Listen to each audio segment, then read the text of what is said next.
Ang tulang ito, mapapagod pero hindi susuko. Alam mo ba na may dalawang uri ng pagod na pwede mong madama? Una, yung pagod na itutulog mo lang at pagising mo, okay ka na. Pero may isang uri ng pagod na talagang kakaiba. Yun ay ang pagod na hindi nadadaan sa pahinga. Isang pagod na magpapahiwatig kung gaano kabigat ang mga problema mong daladala. Pagod na magpapanginig ng mga luha sa mata. Pagod na magdidikta sa'yo para sabihin ayaw mo na. Mapapatanong ka na lang talaga, saan nga ba ang direksyon ng aking mga paa? Mga paang tila pagod na sa kakahakbang.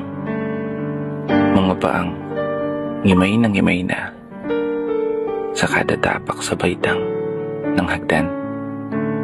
Isang hagdan na magdadala sa akin patungo sa isang palapag na pinapangarap ko. Mapapagod pero hindi susuko. Magpapahinga pero hindi hihinto.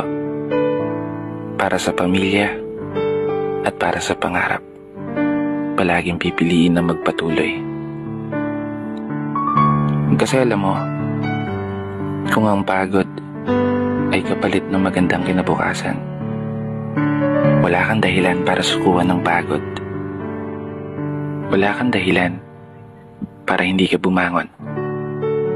Wala kang dahilan para tuluyang magpalamon sa pagod na magbibigay sa iyo ng mga hamon at pagsubok na susukat sa iyong katatagan at kagustuhang makaahon, kagustuhang umasenso at kagustuhang magtagumpay at tuluyang makamtan yung magandang buhay na gusto mong mapasakamay.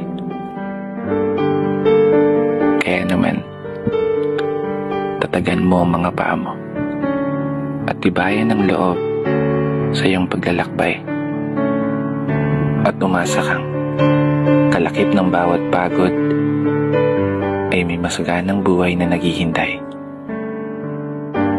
Sige, umusad ka. Dito na nagtatapos.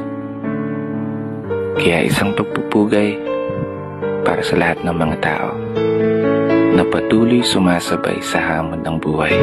At ito ang aking munting tula. Sana nagustuhan mo.